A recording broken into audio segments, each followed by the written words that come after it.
Hello, welcome to the Shen Show. I am your host, Mr. Shenandoah Briscoe, coming to you from right here in St. Charles, Missouri. That's right. Hey, today is Tuesday, April the 27th, 2021. Got some happy birthday shout out going out to Lisa and Ray, Steve Steinmeyer, and that's about it right there, Lisa and Steve. So, without further ado, hey Lisa, hey Steve, hey, I heard it's your birthday today, so happy birthday, I'ma say. Yeah, I know you turned 1 more year older today, so happy birthday to you, I say. I said, hey Steve, hey Lisa, hey, I heard it's your birthday today. Well, that's another trip around the sun that you made. You know, I hope you're enjoying your very special day, because, well, it's your happy birthday day. Hey, happy birthday to you, and many, many more.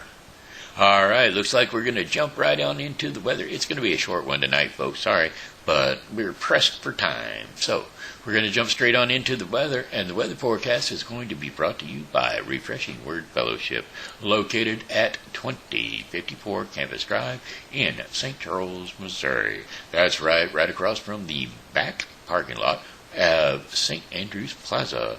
That's right in that little strip mall, as close to the kinder care area that you can get without being in it. All right, that's where we're at. That's where we're located on the, let's call it the west side, east side of Campus Drive. Okay. Well, alrighty then. Remember, Refreshing Word Fellowship Church, located at 2054 Campus Drive, St. Charles, Missouri, 63301. Come on in. 11 a.m. is our worship services on Sundays. Okie dokie. Well, alrighty then. Without further ado, here's your 5-day weather forecast. We dropped from 82 degrees. We're going to be dropping on down a little bit tonight. That's right. Partly cloudy skies early. Thunderstorms developing later on at night. Low temperatures around 67 degrees Fahrenheit, with winds south to southwest at 5 to 10 miles per hour. Chances of rain 70%. And then Wednesday, April the 28th, showers and thunderstorms likely. Storms may contain strong gusty winds. Highs around 73 degrees Fahrenheit, with winds south to southwest at 5 to 10 miles per hour. Chances of rain 90%. Rainfall possibly over an inch. Cloudy with periods of rain potential for heavy rainfall. Lows around 61 degrees Fahrenheit overnight. Winds are going to be southwest at 5 to 10 miles per hour. Chances of rain 80%, and rainfall possibly over an inch. That's 2 inches there, folks. And then Thursday, April the 29th. Rain showers early with overcast skies later in the day. Highs around 69 degrees Fahrenheit, with winds north to northwest at 10 to 15 miles per hour. Chances of rain 50%. Mainly clear skies overnight, with low temperatures near 50 degrees Fahrenheit. Winds are going to be north to northwest at 5 to 10 miles per hour. Then Friday, April the 30th, mainly sunny skies. Highs around 73 degrees Fahrenheit, with winds north to northwest at 5 to 10 miles per hour. And then mostly clear skies overnight, with low temperatures around 51 degrees Fahrenheit. Winds are going to be light and variable. And Saturday, May the 1st. Saturday, May the 1st, mainly sunny skies. Highs near 80 degrees Fahrenheit, with winds south to southwest at 10 to 15 miles per hour. Partly cloudy overnight, with low temperatures dipping down around 57 degrees Fahrenheit, and winds are going to be south to southwest at 5 to 10 miles per hour. And then, for our final day of the 5-day forecast, sunny skies on Sunday, May the 2nd. That's right, considerable cloudiness with highs around 80 degrees Fahrenheit. But there will be sun popping through. Oh, yeah. Winds are going to be south to southwest, that is, at 10 to 15 miles per hour. A few showers in the evening, with scattered thunderstorms arriving overnight. Low temperatures around 63 degrees Fahrenheit, and winds are going to be south at 10 to 20 miles per hour. Sorry about that, 10 to 15 miles per hour. Chances of rain, 40%. All right, my friends. Hey, that concludes your 5-day forecast for the St. Charles viewing area. But with all this rain coming down and winds, you're going to find your leaks in your roof. And that's when you need to call the official roofer. That's right. Call the official roofer, Jessica Nicole. That's right. From insurance claims to bids, roof repairs, siding, gutters, downspouts, she is your one call for it all. 636-358-3960. Alrighty, looks like we're going to just jump right on into story time for the kids. Gather them all around because we got Hansel and Gretel coming up right after a word from our sponsor. That's right, a word from our sponsor. Yes, Thankful Nests by Jamie Christopher. That's right, available at Amazon.com books, Brightside Bookshop, and Patch.com. Yes, that's right. If you would like a nice book to read for your kids, it's a wonderful, God-driven book with the presence of God throughout every page. That's right. Open the book and fall in love with the doves, fawn, and indigo as they long for a family. That's right. They will plead with God in prayer and find out whether their prayers are answered by purchasing Thankful Nests by Jamie Christopher. Alrighty then, here we go. Once upon a time, a brother and a sister named Hansel and Gretel lived in a hut in the woods with their father, who was a poor woodcutter, and his wife, their stepmother. The stepmother made life very hard for them, and they did not like it. They were not allowed to eat until after the stepmother had taken everything she wanted off the plates. Most of the time there was only a crust of bread left, and all day long worked hard chores for them to do. So Hansel and Gretel tried to tell their father about this, but he would not hear of it. It seemed the only one he would listen to was his wife, and all the stepmother talked about was how much trouble it was to have the children in the hut, and how much she wished they would go away forever.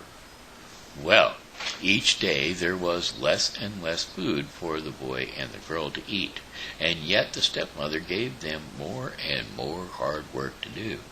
One day Gretel begged her father, "Please, father, all day long we work hard and we are very hungry." But the stepmother slapped her face. "You ungrateful brats," she yelled, "you will eat us out of house and home." That night the two children were not allowed to sleep in the hut. Outside in the cold they shivered and tried to keep each other warm. Winter was coming on, and the clothes they wore were so thin it felt almost as they had no clothes on at all. The next morning, when the sun rose, Gretel turned to her little brother Hansel, and she said, "We cannot stay here. We must escape now, today, in the woods. Surely we will find more to eat when we are on our own than what we get here at home." "Do you think?" said Hansel. "But what if we get lost?" "We won't," said Gretel. "I will take bread, and we will drop breadcrumbs behind us. If we have to, we can follow the crumbs back home." And so the two of them went off into the woods and left their hard life behind. They went deeper and deeper into the woods, and Gretel was careful to drop one crumb and then, after a bit, another. Well, but alas, they looked and looked for any sign of something to eat. an apple tree, a pear tree, some nuts on the ground, or even buried up berries. There was nothing to eat. They got hungry and hungrier at the last. Poor Hansel and Gretel knew that they must return to their hut, or they would surely starve. They would just need to find the breadcrumbs, and that would lead them home. Yet when they looked for the breadcrumbs, there were none to be found. All the breadcrumbs were gone. A bird whooshed up into the air, and in its beak was a large crumb. Hansel and Gretel were struck with grief. The birds must have taken all the breadcrumbs. A wolf howled in the distance. The sun was setting. Hansel and Gretel were lost and hungry. Now they were scared, too. Gretel whispered to Hansel in fear, "What will we do?" She did not know what to say. All she could do was to hug her little brother. Each minute was getting darker and darker. Again a wolf howled in the distance. All of a sudden, Gretel saw a small light shimmering in the distance far away. Could it be someone's hut this deep in the woods? "We must find out," cried Gretel. "Maybe whoever lives there is kind and will take us in." The two children sped as fast as they could to the light. When they got closer, they could not believe their eyes. If you can imagine, from top to bottom, the hut was made out of candy. From its gingerbread roof, with frosting all over the walls, and with candies tucked into the frosting, what a sight to see! Well, Gretel and Hansel cried out. Before Gretel could say, "I'll bet it would be okay if we was have just a little taste," both of them were already biting off small chunks and licking the sweet candy. A sharp voice, "Who's nibbling on my house?" Hansel and Gretel spun around. An old witch. Stunned, Gretel could only curtsy. "If you please, ma'am," she said, as sweetly as she could, "there was so much candy on your house, and we are so hungry." "You have that right. My house? You have that right. My house," snapped the witch. Her voice dropped. "Well, then," said the witch, in a gentler tone, "come inside. I'll get you something for you to eat." While Hansel and Gretel looked at each other in delight, they skipped into the witch's hut. A fine meal of soup and bread, and they licked their last crust of bread and looked around the hut. What the brother and sister saw made their hearts turn cold. Piles and piles of bones in the corners. Yet the two children were very tired, and so they slept. The next morning, when they awoke, Hansel found himself locked in a cage. The witch roared, "That's where your brother will stay. Every day I will fatten him up.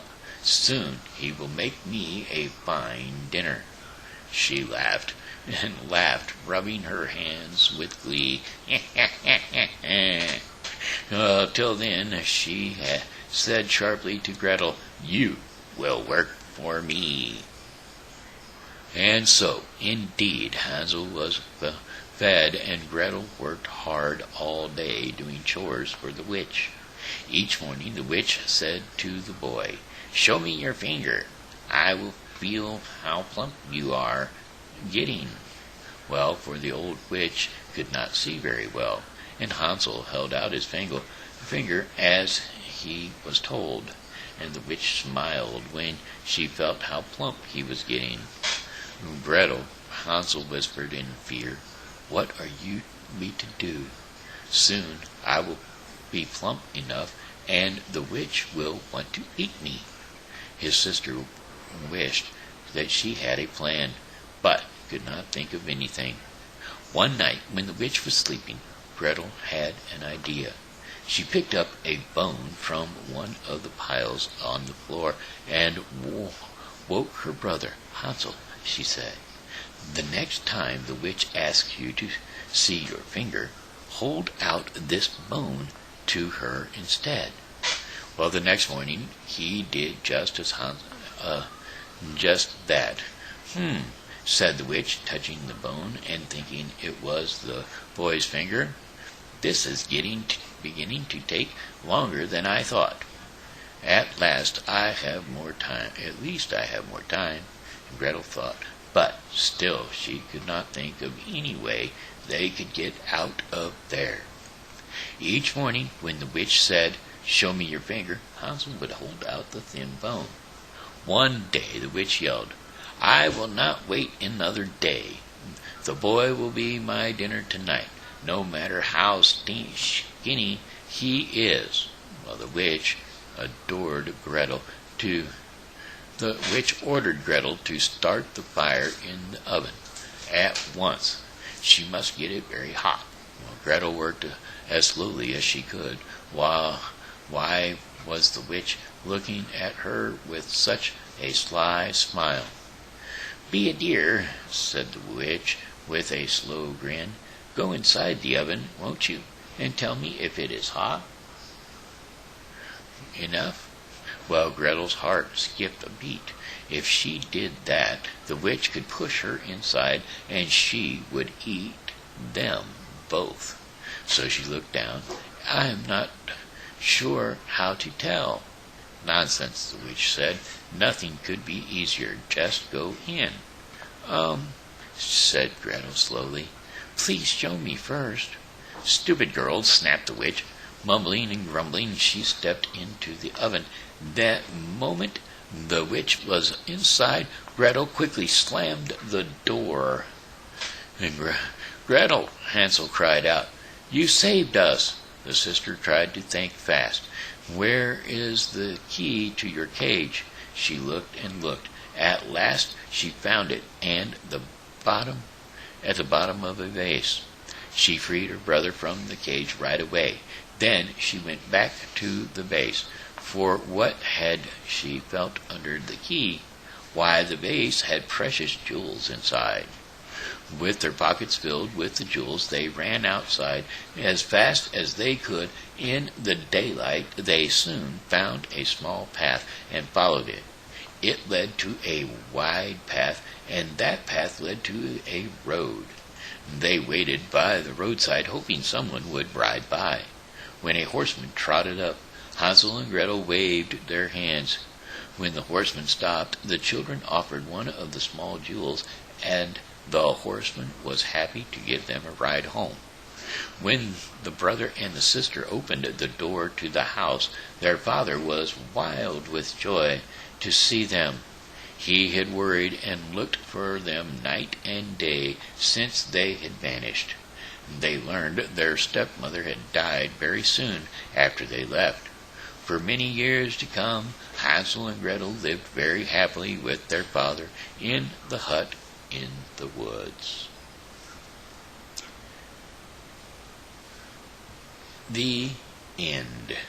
Okay, that was the end of story time. I hope you kids enjoyed it tonight because, well, I enjoyed reading that one to you. Alrighty then. Today's Daily Read, the Daily Read portion of the program, is going to be brought to you by The Bible with Briscoe 2021.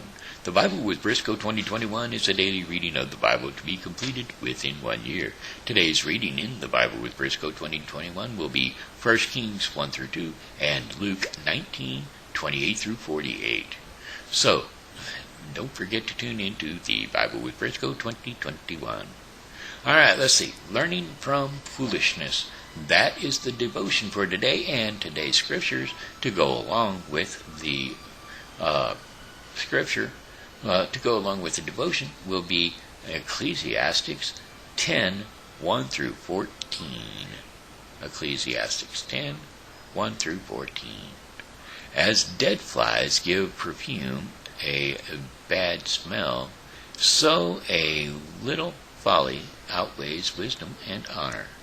The heart of the wise inclines to the right, but the heart of the fools to the left. Even as fools walk along the road, they lack senses, and show everyone how stupid they are. If a ruler's anger rises against you, do not leave your post. Columns can lay great offense to rest. There is an evil I have seen under the sun, the sort of error that rises from a ruler. Fools are put in many high positions, while the rich occupy the low ones. I've seen slaves on horseback, while princes go on foot like slaves. Whoever digs a pit may fall into it. Whoever breaks through a wall may be bitten by a snake. Whoever quarries stones may be injured by them, and whoever splits logs may be engorged by them. If the axe is dull and its edge unsharpened, more strength is needed, but skill will bring success. If a snake bites before it is charmed, the charmer receives no fee. Words from the mouths of the wise are gracious,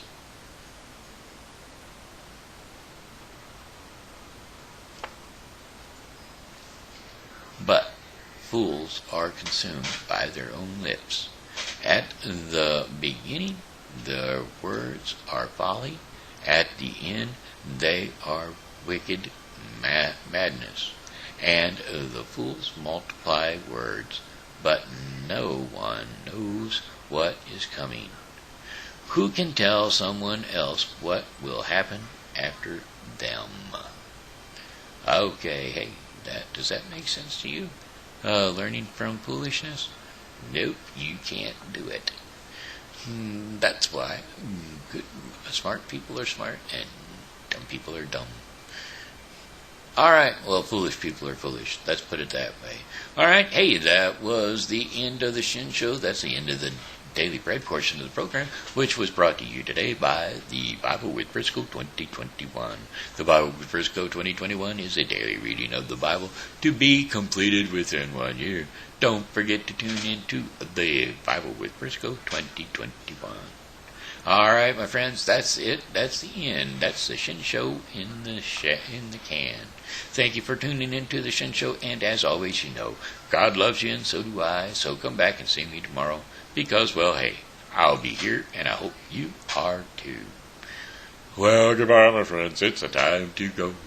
I said goodbye, my friends, it's a time to go. I hate to leave you, but I really must go. So goodbye, my friends, goodbye. I said goodbye, my friends, goodbye.